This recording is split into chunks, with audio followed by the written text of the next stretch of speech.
because right here is where a lot of pressure occurs.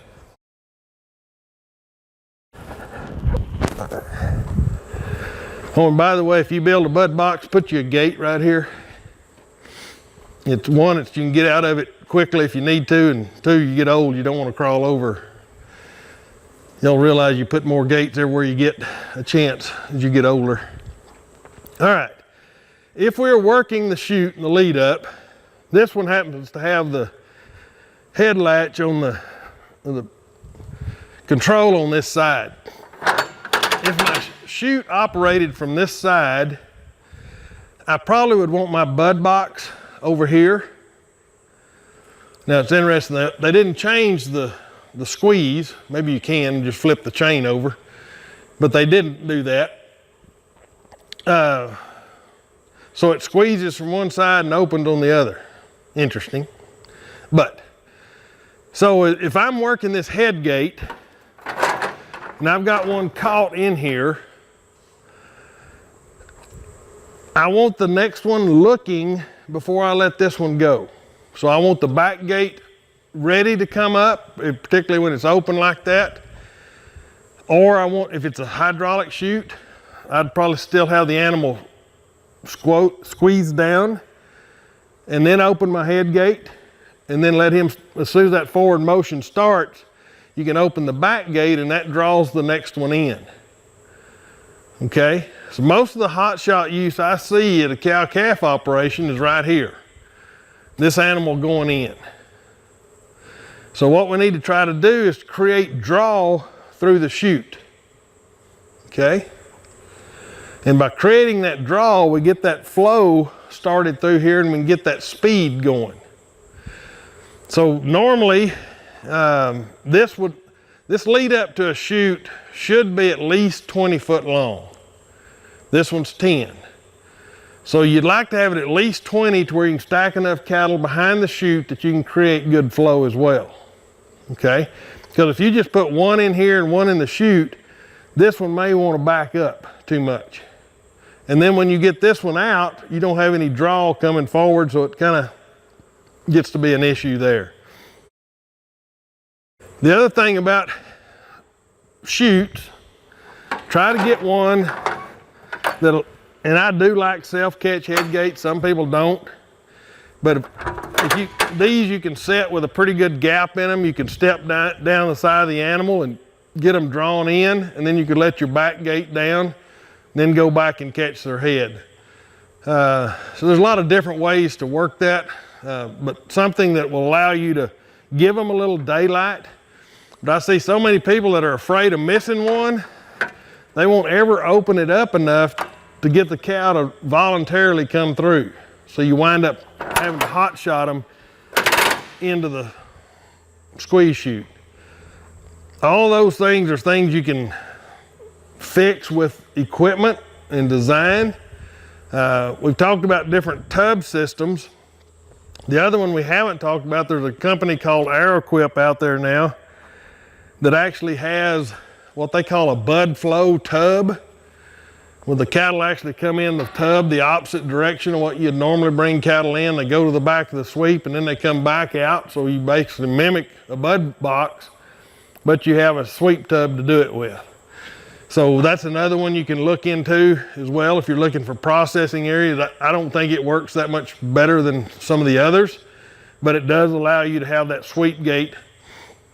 Because one thing I am seeing with bud boxes, because people don't know how to use them, they're actually putting a gate on the inside of them that they can swing around to help push cattle out of the bud box. That's very dangerous because there's nothing to keep that gate from swinging back and hitting you. If you're going to do that, you probably ought to have some kind of footer on it or something to where if they do hit it, it won't spring back over the top of you and hurt you. So, but I don't recommend you put those in there. Just learn how to work the bud box. And we talked to Dr. Grandin. One of her big concerns about bud boxes is it requires more skill to run it than it does to get cattle in a sweep system and get them back out of it. So those are things that I certainly agree on. You have to learn how to work one of them. I see a lot of people put cattle in here and then they'll go to the back and try to push the cattle out. That's our biggest tendency, because of the way we normally do things, is to go behind the cattle. And so we'd actually try to do everything we can to not go behind the cattle. Work more from that side and that front. Any other questions popped in anybody's head? Yes, sir. Do you do anything to acclimate a new pen of cattle? You're not going to work them yet, just in the pen. Yes, sir. His question was whether I did anything to acclimate a new set of cattle, not working them. Yes. The first thing I would do would just be a little bit out here to get them where I could start and stop and turn the cattle. And that'd probably be all I'd do the first day. What I like to do as soon as they get off the truck, just get them in a pen and do what I did to start with, teach them to start and stop and turn away from me and get to where they'll walk past me. That's my main objective. And then I quit. We used to have a preconditioning operation, and that's actually what got me really interested in this stockmanship and getting better at it. We were having a pretty decent results. We had about 2.7% death loss. Cattle were gaining pretty good. We were keeping them for 60 days. But we wound up getting better at what we were doing coming off the truck, and we dropped our death loss in cell barn calves to 0.7%. We eliminated chronics. Our gains went up over 1/4 pound a day, just by the way we handled the cattle when they first got here. So as soon as they come in, we'd acclimate them. The next morning we'd process, and if they were stirred up, we'd settle them again before we put them back in the pens. And then if we got them up again for any reason and they were a little bit flighty, we'd do it again. It takes about 15 minutes to do this, particularly when you're not yammering around like I am today. You can do it pretty quick. And so that's something I'd always do to incoming cattle. As soon as they get off the truck, and a pen about half this size is normally about right. You don't want them to get to where they can run down a big pen and back and forth or down an alleyway, but just some big receiving pen that you can get them to walk by you. If I can do that, I think I've done pretty good the first day, because I want them to calm down. Because when they come off a truck, a lot of times they're pretty stirred up, depending on how the trucker handled them, right? The order buyer we were using was creating a lot of problems for us. And so part of what we had to do, it was interesting. We had the right of refusal for the first 24 hours on sick cattle and lameness. And so we couldn't pick up the lameness issues until about 36 to 48 hours. These cattle were so hyped up when they come off the truck that they wouldn't express symptoms of sickness or lameness for nearly 36 to 48 hours. So we were always late.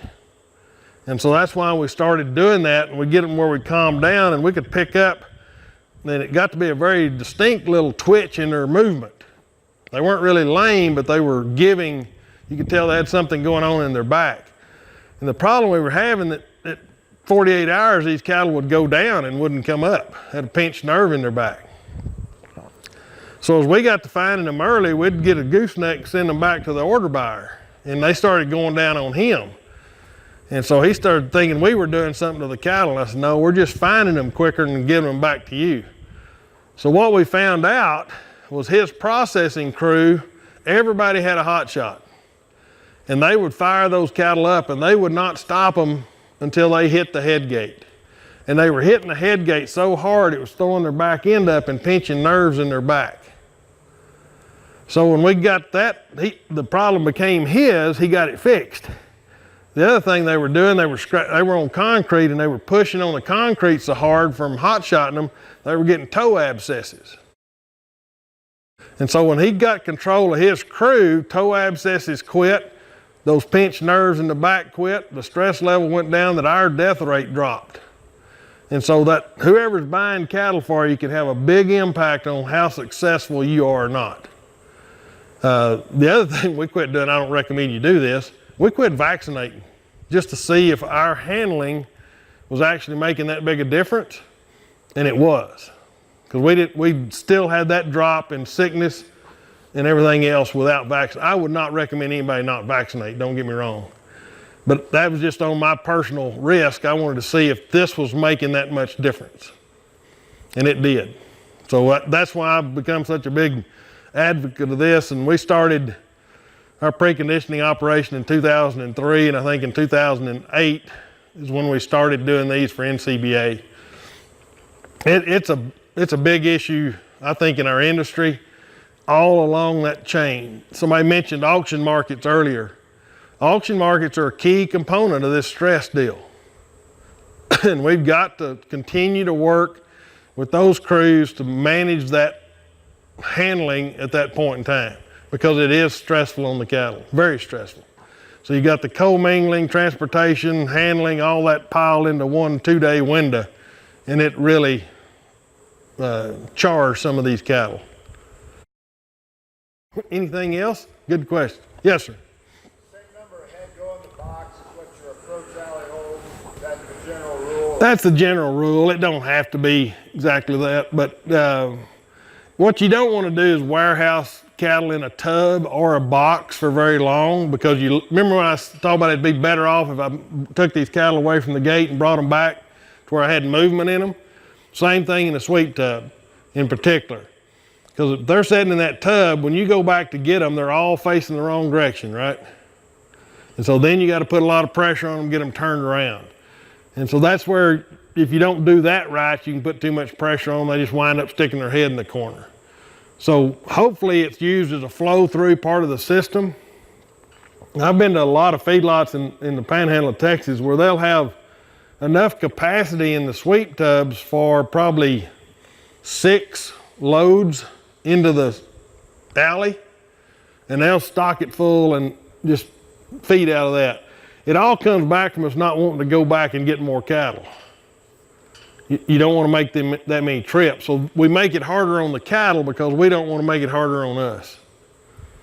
So that's where a little bit on design, where you can't put too many in there. You know, I could fill that up. And if I'm just passing them through, I could have put them all in there and got them all out without any issues.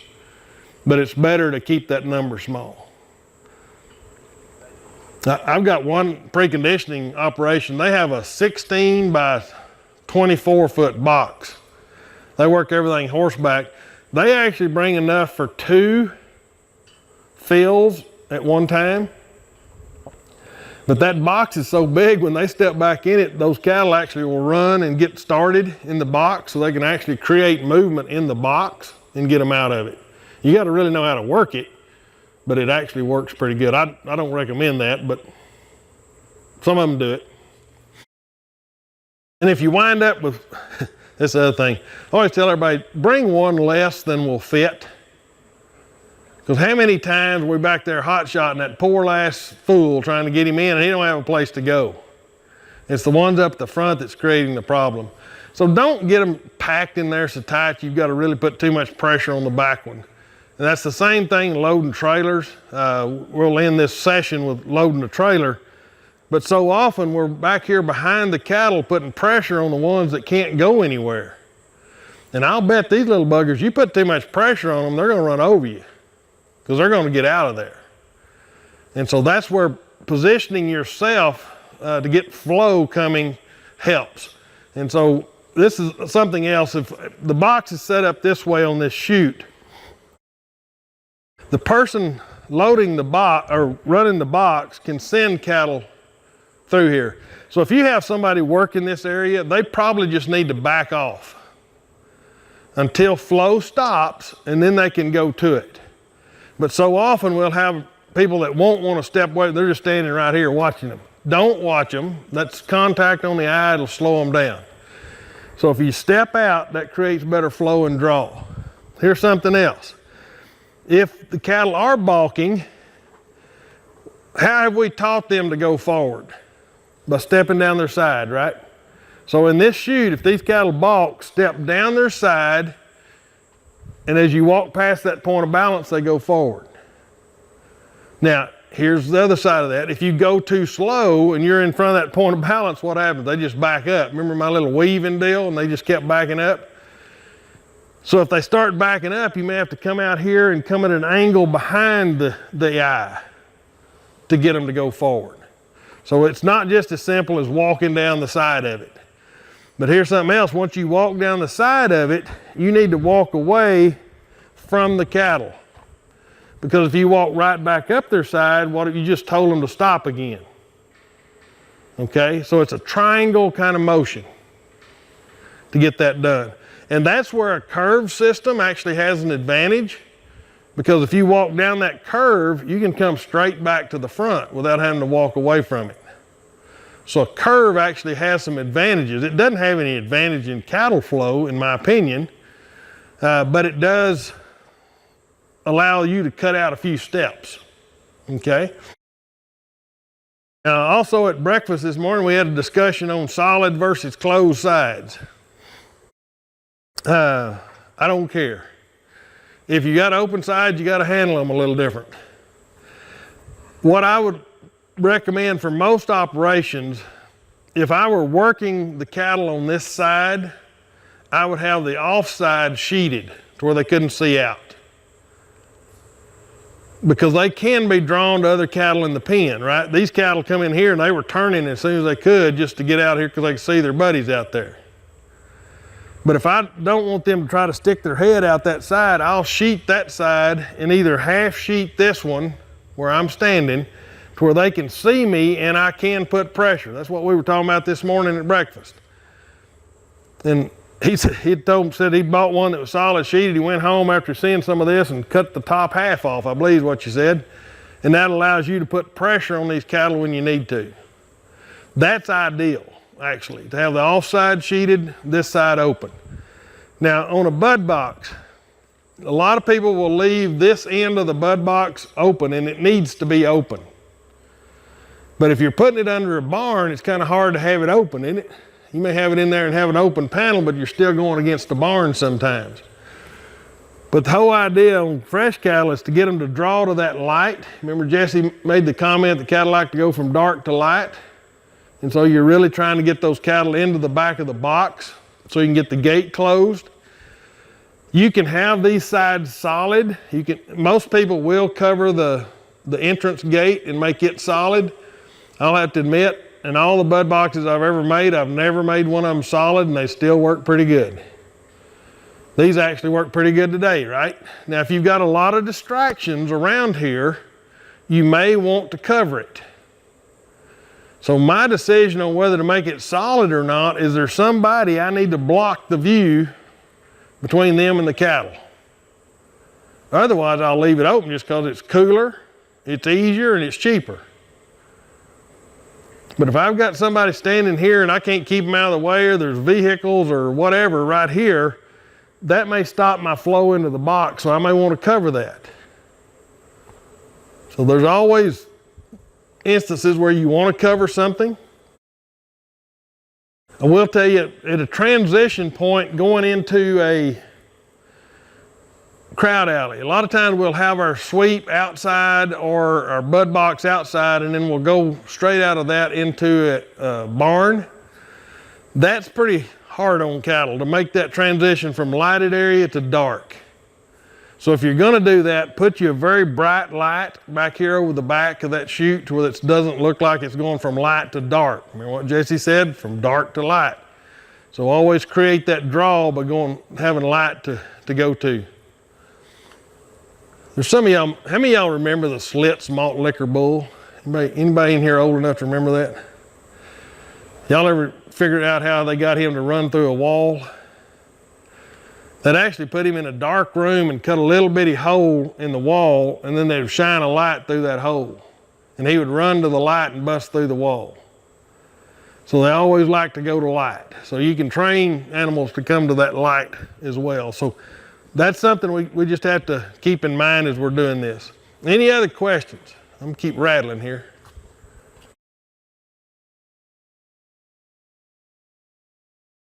Anybody else? Bored y'all to tears? Guess we're gonna have to load a trailer now.